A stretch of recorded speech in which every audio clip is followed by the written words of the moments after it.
సరిగ్గా ఇవాల్టికి తెలంగాణ సీఎంగా రేవంత్ రెడ్డి ప్రమాణ స్వీకారం చేసి 365 రోజులు అంటే 8760 గంటలు. ఈ 1 ఇయర్లో రేవంత్ రెడ్డి ఏం చేశారన్న దానిపై డిస్కస్ చేద్దాం. సో నా పేరు మనోజ్, వెల్కమ్ టు #యూ.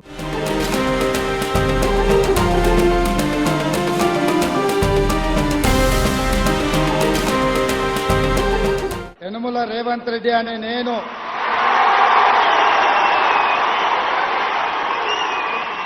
శాసనం ద్వారా నిర్మితమైన భారత రాజ్యాంగం పట్ల నిజమైన విశ్వాసం, విధేయత చూపుతానని భారతదేశ సార్వభౌమాధికారాన్ని చరిత్ర చదవకుండా భవిష్యత్తు నిర్మించలేం. ఇక్కడ మళ్ళీ ఇంకోటి ఉంది. ఎంత చరిత్ర తెలిసినా ప్రజల నాడిని తెలుసుకోకపోతే మాత్రం 5 ఏళ్ళు ఇంట్లో కూర్చోవాల్సిందే. వాళ్ళని అర్థం చేసుకుంటే అధికారంలో ఉంటారు, లేకుంటే 10 ఏళ్ళు పాలించి మాకు తిరుగులేదు అనుకున్నా సరే గమ్మున ఇంట్లో కూర్చోవాల్సిందే. అధికారం ఉంది కదా అని విర్రవిగితే మాత్రం ప్రజలు చూస్తూ ఊరుకోరు. సరిగ్గా నవంబర్ 30, 2023న ఎవరి పనులకు వెళ్లాల్సిన వాళ్ళు పోలింగ్ బూత్కి వెళ్లారు. ఆ రోజు జరిగిన ఎన్నిక తెలంగాణ భవిష్యత్తుకి బంగారు బాట వేసిందా లేదా అన్నది రాజకీయాలకు అతీతంగా ఈ వీడియో చూద్దాం.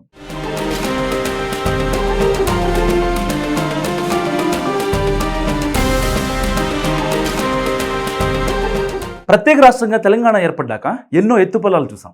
ఉద్యమానికి ఊపిరినిచ్చిన వాళ్ళని చూసాం. ఉద్యమగాయకుడు గద్దర్ లాంటి వాళ్ళకి జరిగిన అవమానం కూడా చూసాం. కానీ ఇప్పుడు గడియలు బద్దలు కొట్టిన తీరుని చూసాం. రాజకీయాలకు అతీతంగా భావితరాల కోసం చేపట్టిన కొన్ని ప్రాజెక్టులు కూడా చూస్తున్నాం. సో విభజనకు ముందు తెలంగాణ వేరు, విభజన తర్వాత వేరు. ఎన్నో ఒడిదుడుకులు ఎదుర్కొన్న తెలంగాణ ఇవాళ కాస్తంత కుదురు పడుతుందని చెప్పుకోవచ్చు. ఎందుకు ఆ మాట అన్నానంటే, గత ప్రభుత్వాల కంటే కాస్తంత స్వేచ్ఛ ఈ ప్రభుత్వంలో ఉంది.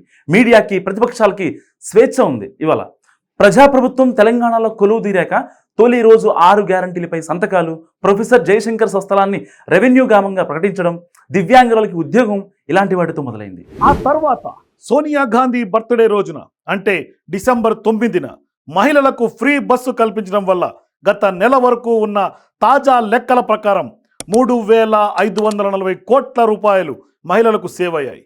ఆ తర్వాత ఫిబ్రవరి 27న 500కే గ్యాస్ సిలిండర్ పథకం వల్ల 46 లక్షల కుటుంబాలకు లబ్ధి చేకూరింది. రాజీవ్ ఆరోగ్యశ్రీ పథకం కింద 10 లక్షల వరకు ఉచితంగా వైద్యం అందిస్తున్నారు. 90 లక్షల కుటుంబాలకు 1672 విభిన్న ప్యాకేజీలు అందుబాటులోకి తీసుకొచ్చారు. ఇంకో హామీ ఏంటంటే 200 యూనిట్ల దాకా గృహజ్యోతి. ఈ స్కీమ్ కింద 49 లక్షల కుటుంబాలు లబ్ధి పొందుతున్నాయి. పేదల కోసం ఇంద్రమ్మ ఇళ్ల పథకాన్ని మార్చి 11న స్టార్ట్ చేశారు సీఎం రేవంత్. 22,000 కోట్ల వ్యయంతో 4,50,000 ఇళ్లు మంజూరు చేశారు. అంటే ప్రతి నియోజకవర్గానికి 3,500 ఇళ్లు ఇస్తామని కూడా మాట ఇచ్చారు సీఎం రేవంత్ రెడ్డి. గతంలో ప్రజలకు ప్రభుత్వానికి మధ్య కనెక్షన్ కట్ అయినట్లు వ్యవహారం ఉండేది. సమస్యలు చెప్పుకునే పరిస్థితి ఉండేది కాదు. అందుకోసం నాటి ప్రగతి భవన్ కంచెలు బద్దలు కొట్టి ప్రజాభవన్గా మార్చారు. అంతేకాకుండా 6 గ్యారంటీలు అందరికీ అందాలని దరఖాస్తులు కూడా సేకరించారు. ప్రజా సమస్యల పరిష్కారం కోసం ప్రజావాణిని స్టార్ట్ చేశారు.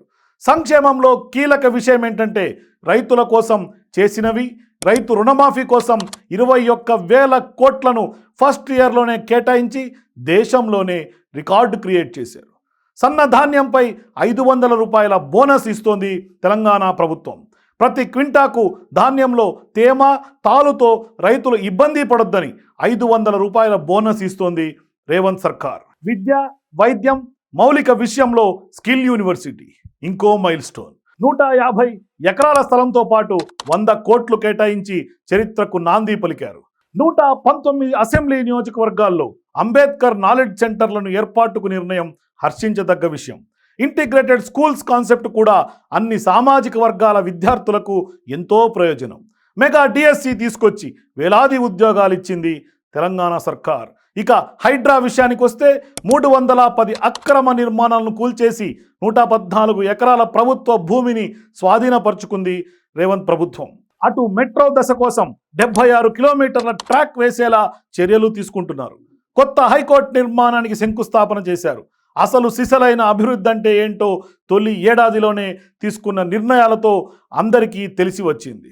హైదరాబాద్, సికింద్రాబాద్, సైబరాబాద్లకు ధీటుగా ఫ్యూచర్ సిటీ నిర్మాణానికి పునాది వేశారు సీఎం రేవంత్.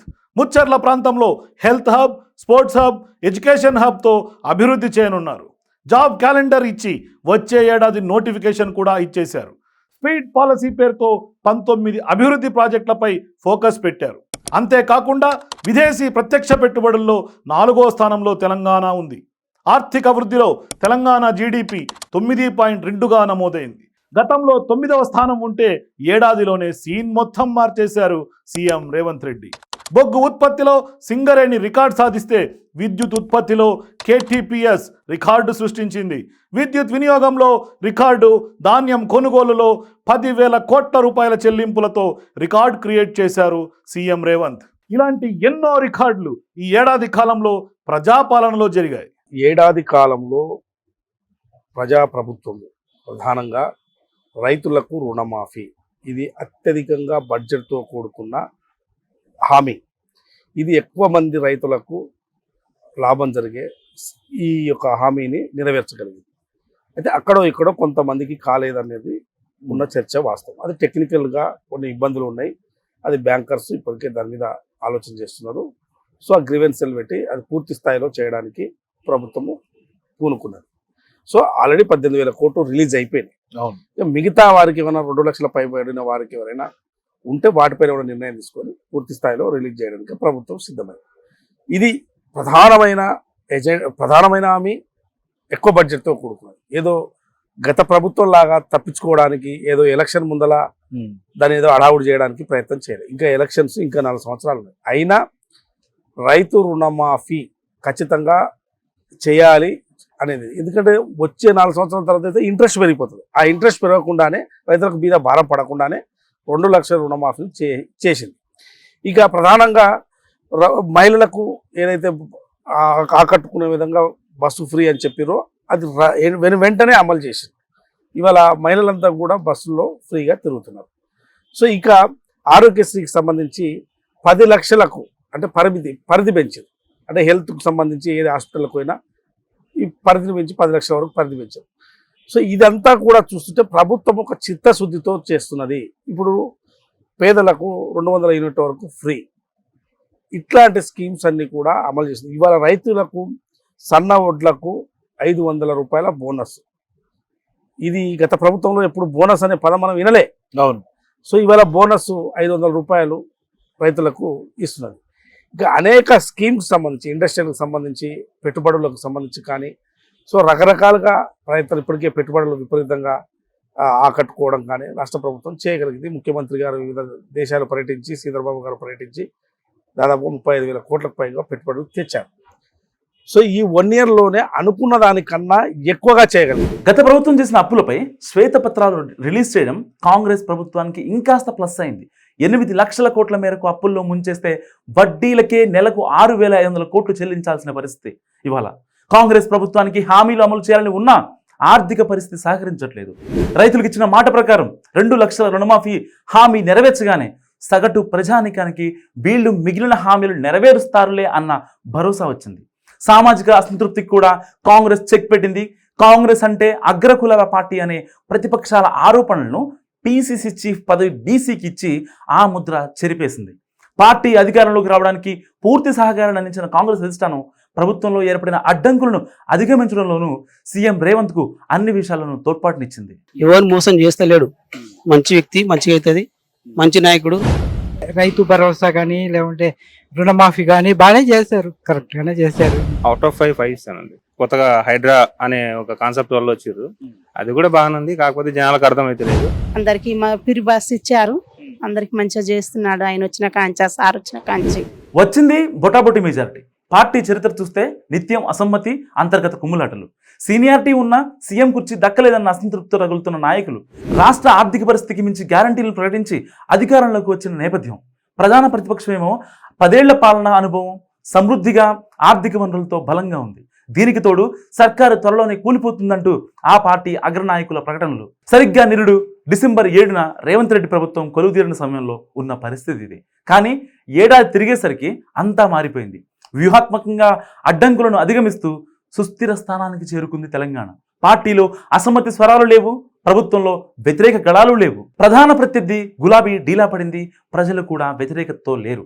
వెరసి రేవంత్ సర్కార్ తొలి ఏడాది సంతృప్తికరంగా ముగిసింది. అంత మాత్రాన అంతా సర్దుకుందని కాదు. మంత్రివర్గ విస్తరణ జరగాల్సి ఉంది, నామినేటెడ్ పదవుల పంపిణీ ముగించాల్సి ఉంది, స్థానిక ఎన్నికల సంగ్రామాన్ని ఎదుర్కొనాల్సి ఉంది, రాజకీయంగాను ధీటుగా నిలవాల్సి ఉంది. అంటే 2వ ఏడాదిలోనే అసలు సవాళ్లు ఉన్నాయి. ఉప ఎన్నికలో బీఆర్ఎస్ సీటు కైవసం, ఆ పార్టీ నుంచి వచ్చి చేరిక ఎమ్మెల్యేల మద్దతు, ఇంకా ఎంఐఎం శాసనసభ్యుల దన్నుతో రేవంత్ సర్కార్ పటిష్టమైంది. సో రాష్ట్ర ఉజ్వల భవిష్యత్ దిశగా 2వ ఏడాదికి స్వాగతం పలుకుతోంది ప్రజాప్రభుత్వం. సో రేవంత్ రెడ్డి 1 ఇయర్ పాలన గురించి మీరేమనుకుంటున్నారో నా కామెంట్ రూపంలో తెలియజేయండి. చూస్తూనే ఉండండి #you.